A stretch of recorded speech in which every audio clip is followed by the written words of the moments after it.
ఇవాళ ఎవరైతే ఆ రోజు తెలుగుదేశం పార్టీ కార్యాలయంలో పనిచేస్తున్నటువంటి సత్యవర్ధన్ కంప్లైంట్ ఇస్తే ఆ కంప్లైంట్ ఇచ్చినటువంటి వ్యక్తిని కిడ్నాప్ చేసి దాడి చేసి సొంతంగా ఆయన కారులోనే ఎక్కించుకుని ఆ ఫుటేజ్లన్నీ ఉన్నాయి. ఒకసారి ఆ ఫుటేజ్ కూడా ప్లే చేయండి. వంశీ గారు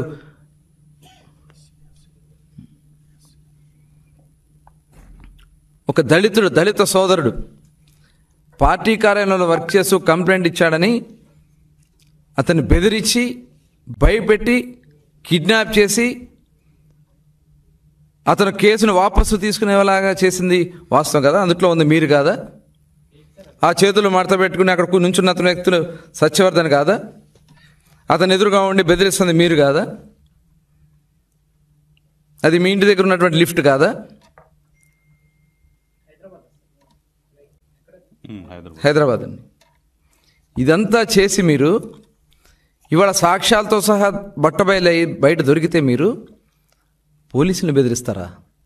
కంప్లైంట్ మీద ఎవరైతే కంప్లైంట్ ఇచ్చున్నాడో సత్యవర్ధన్ని మరి ఏ రకంగా వాళ్ళు బెదిరించారో మరి కిడ్నాప్ కాదా అది? ఇవాళ అక్కడ వస్తున్నటువంటి ఇదిగోండి ఆయనే వంశీ గారు, వాళ్ళ మనుషులు, సత్యవర్ధన్ అతనే ఆ రైట్ సైడ్లో ఉన్నాడు కదా వైట్ షర్ట్ వేసుకుని, అతను సత్యవర్ధన్. 11వ తారీఖున భయపెట్టి అంత చూడు అంత భయంగా నుంచుని ఉన్నాడు అక్కడ చేతులు కట్టుకుని. అంటే ఎంత దుర్మార్గంగా వాళ్ళు అతన్ని కిడ్నాప్ చేశారన్న దానికి ఇదే ఒక సాక్ష్యం.